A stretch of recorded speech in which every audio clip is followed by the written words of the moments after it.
अगर हम दूसरी क्लासिफिकेशन देखें, सो वो क्लासिफिकेशन क्या है? That classification is based on yes there structure. So next classification is based on structure of polymer, कि पॉलीमर का जैसा स्ट्रक्चर है उसके बेसिस पे हम देखेंगे कि पॉलीमर्स की क्लासिफिकेशन क्या है. सो अगर हम स्ट्रक्चर की बात करें, स्ट्रक्चर बनेगा मॉलिक्यूल से जो मिलके पॉलीमर बना रहे हैं. अगर हम पीछे जो डिस्कस किए इथीन मॉलिक्यूल है उसकी बात करें, अगर उसमें देखें तो मॉलिक्यूल जो है वो स्ट्रेट चेन में है. सो एक linear molecule, linear polymer generate होगा. बस यहाँ पे कोई ब्रांच नहीं है, ये इसके नीचे कोई कार्बन नहीं है, फिर इधर कोई कार्बन नहीं है. हमें पता है कार्बन कार्बन में ब्रांचिंग होती है. हम कार्बन चैप्टर पढ़ चुके हैं क्लास 10th में कि कार्बन के एटम्स जो हैं वो सीधे जाते जाते ब्रांच में भी आ जाते हैं. इधर भी एक कार्बन एटम आ सकता है लाइक दिस. सो अगर वो नहीं है, सीधा सिर्फ लीनियर मॉलिक्यूल बन रहा है, so that polymer which is obtained from a molecule जो कि लीनियर चेन्स बनाता है, that will be coming under the category of linear polymer. So पहला कौन सा पॉलीमर होगा सोर्स के स्ट्रक्चर के कैटेगरी में? That will be linear polymer. So linear polymers की डेफिनेशन क्या होगी? जिनके पास क्या होती है? Long and straight chains. So these polymers, इनकी खासियत अगर हम देखने की कोशिश करें तो क्या है? These polymers are made of long and straight chains. Obviously काफी सारे मॉलिक्यूल्स कंबाइन होंगे तो लॉन्ग तो होगा ही, एंड ब्रांचिंग नहीं है तो they will be in a straight chain. So इसकी हम एक एग्जांपल अभी कर चुके हैं, जैसे पॉलीथीन हमने अभी डिस्कस किया इसकी एग्जांपल को. लेकिन एग्जांपल डिस्कस करने से पहले हम इनका स्ट्रक्चर डिस्कस कर लेते हैं. सो अगर हम इनके स्ट्रक्चर को देखें तो लाइक दिस, अगर ये लीनियर चेन है, इसके नीचे फिर एक लीनियर चेन ऐसे प्रोसीड कर रही है, फिर एक लीनियर चेन ऐसे ही प्रोसीड कर रही है. सो ये जस्ट बनाने का तरीका है, 3 लीनियर चेन्स. अगर हम चौथी चेन बनाना चाहें तो इसके नीचे भी एक चेन है जो कि ऐसे प्रोसीड कर रही है. सो ये चेन्स ऐसे सीधी चलती जाएंगी.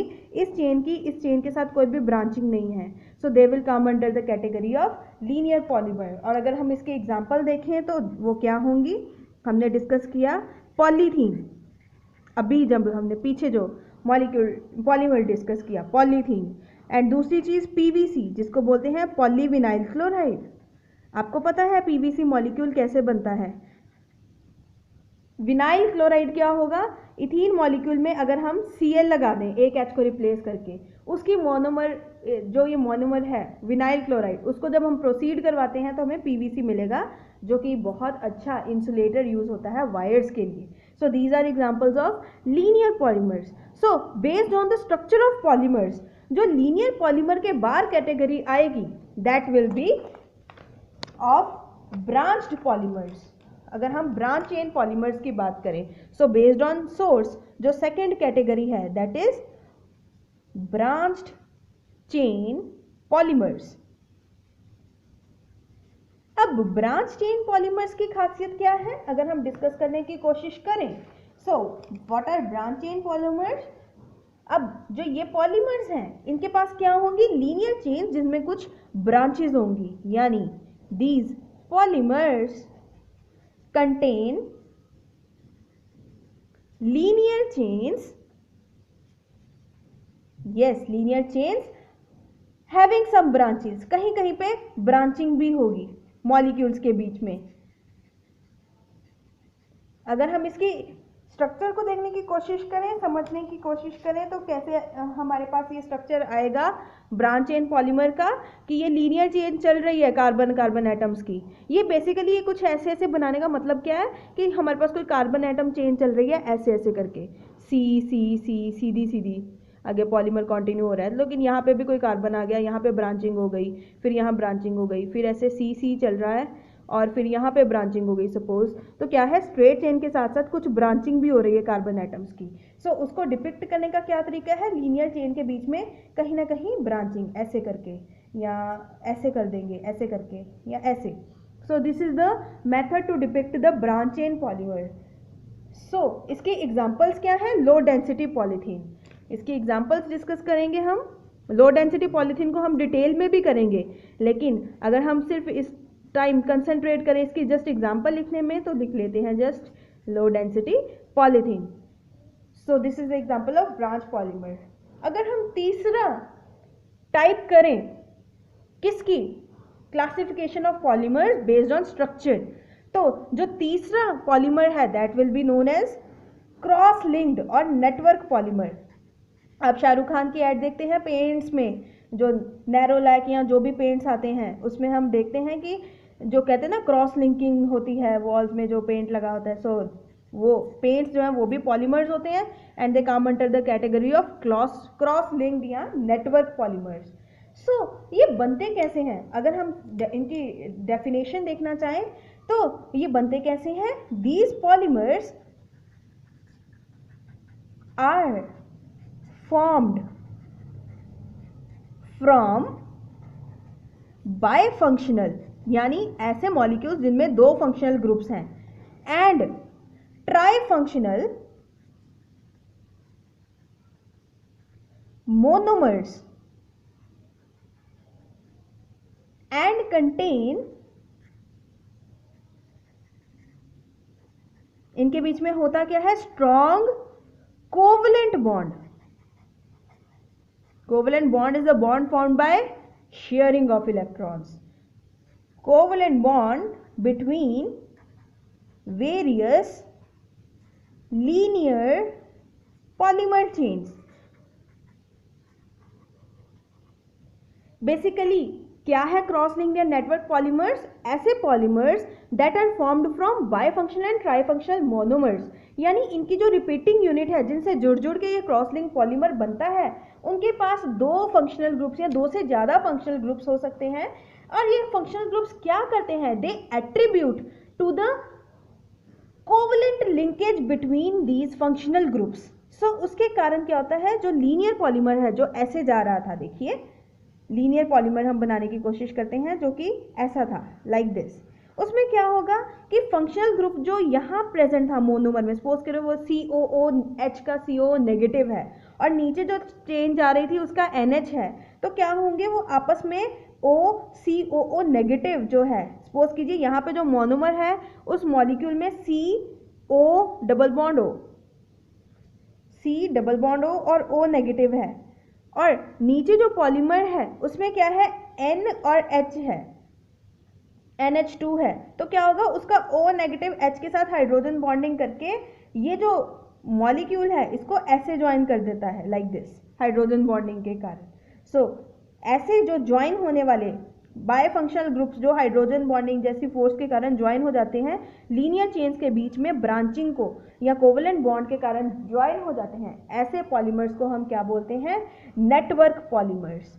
सो they are formed by bifunctional and trifunctional monomers. यहाँ पे एक मोनोमर यूनिट थी जिसके लास्ट में COO नेगेटिव आता था, यानी कोई मॉलिक्यूल जिसके लास्ट में CO नेगेटिव आता है, जस्ट एन एग्जांपल कि COO नेगेटिव कुछ और भी हो सकता है। यहाँ पे एक मोनोमर था जिसके लास्ट में NH आता है, तो O नेगेटिव और NH ने आपस में हाइड्रोजन बॉन्डिंग कर ली और कोवलेंट बॉन्ड बना दिया। सो स्ट्रॉन्ग कोवलेंट बॉन्ड बन गया, ये लीनियर चेन थी, ये लीनियर चेन थी, इन दो मॉलिक्यूल्स के एंड फंक्शनल ग्रुप के कारण स्ट्रॉन्ग कोवलेंट बॉन्ड बन गया। सो ऐसे पॉलीमर्स कहलाते हैं क्रॉस लिंक पॉलीमर्स। एंड इसकी एग्जाम्पल्स क्या है अगर हम डिस्कस करेंगे, तो इसकी एग्जाम्पल्स हैं bakelite, BAKELITE, bakelite and melamine. हम इनके स्ट्रक्चर्स भी इंडिविजुअली डिस्कस करेंगे, लेकिन अभी हम एग्जाम्पल देख लेते हैं इनकी। So Bakelite and melamine are the examples of cross link polymers. So source और स्ट्रक्चर के बाद जो तीसरी क्लासिफिकेशन है वो किस बेसिस पे है, on the mode of polymerisation. So तीसरी क्लासिफिकेशन का बेसिस क्या है कि वो किस तरह से पॉलीमराइज होते हैं। So that is based on mode of polymerization, कि वो किस तरह से पॉलीमर बनाते हैं। सो इसमें हमारे पास फिर से दो कैटेगरीज आएंगी अगर हम देखें। सो एक कैटेगरी किसकी है, एडिशन पॉलीमर्स की, एडिशन पॉलीमर्स की। सो और दूसरी कैटेगरी अगर हम देखें तो वो किसकी है, कंडेंसेशन पॉलीमर्स की। एडिशन पॉलीमर्स और कंडेंसेशन पॉलीमर्स दो नाम दे दिया गया है पॉलीमर्स को, जो कैसे बनेंगे, किस मोड से बनेंगे, या एडिशन हो रही है मॉलिक्यूल्स की, या मॉलिक्यूल्स जब एक दूसरे के साथ कंबाइन होते हैं पॉलीमर बनाने के लिए तो अगर कोई कंडेंसेशन होती है, सो उस हिसाब से। एडिशन पॉलीमर्स की आगे जो टाइप्स हैं दे आर होमोपॉलीमर्स एंड दूसरी एग्जांपल क्या है हमारे पास, copolymers. Homopolymers and copolymers are again further two types of addition polymer. So हम सबसे पहले क्या करेंगे, एडिशन पॉलीमर को डिस्कस करने की कोशिश करते हैं कि व्हाट आर एडिशन पॉलीमर्स। सो अगर हम एडिशन पॉलीमर्स डिस्कस करें, डेफिनेशन देखने की कोशिश करते हैं। सो एडिशन पॉलीमर्स क्या हैं, फॉर्म्ड बाय रिपीटेड एडिशन, बार बार एडिशन हो रही है मॉलिक्यूल्स की, मोनोमर्स की, of monomer molecules, monomer molecules बार बार रिपीट हो रही हैं, पोजेसिंग, कैसे मोनोमर मॉलिक्यूल्स, जिनके पास क्या है, डबल या triple bond.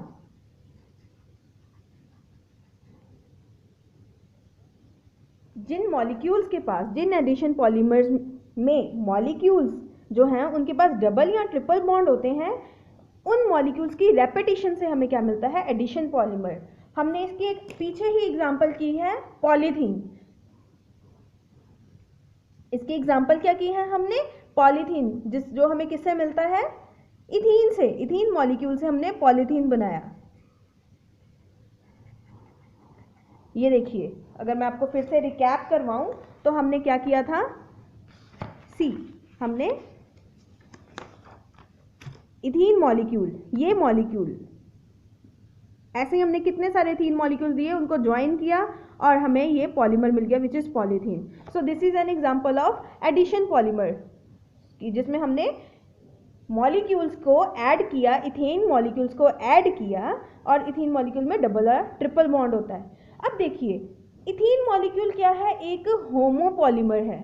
So what are homopolymers discuss करें, जो कि एक ही मोनोमेरिक स्पीशीज से बनते हैं। सो अब इसके अंदर ही कैटेगरी करें अगर हम होमोपॉलीमर्स की, so what are they, so homopolymers क्या है, एडिशन पॉलीमर्स ही हैं। एडिशन पॉलीमर्स यानी उनमें मोनोमर्स के पास डबल या ट्रिपल बॉन्ड ही होगा। खास बात क्या है कि मोनोमर्स जो होंगे वो एक ही स्पीशीज होगी जो बार बार रिपीट कर रही है। सो व्हाट आर होमोपॉलीमर्स, ये क्या है, these are the addition polymers, जो कैसे बनते हैं, formed by polymerisation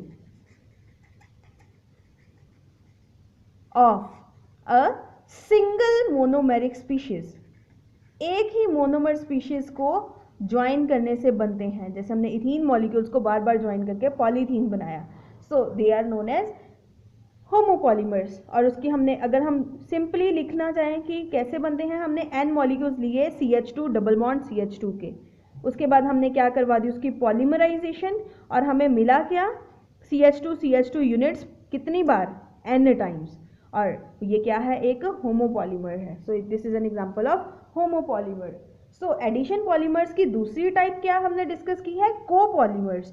so what are copolymers, अगर हम डिस्कस करें, कोपॉलीमर्स क्या है, these are the addition polymers again, लेकिन इसमें मोनोमरिक स्पीशीज जो हैं वो डिफरेंट होंगी।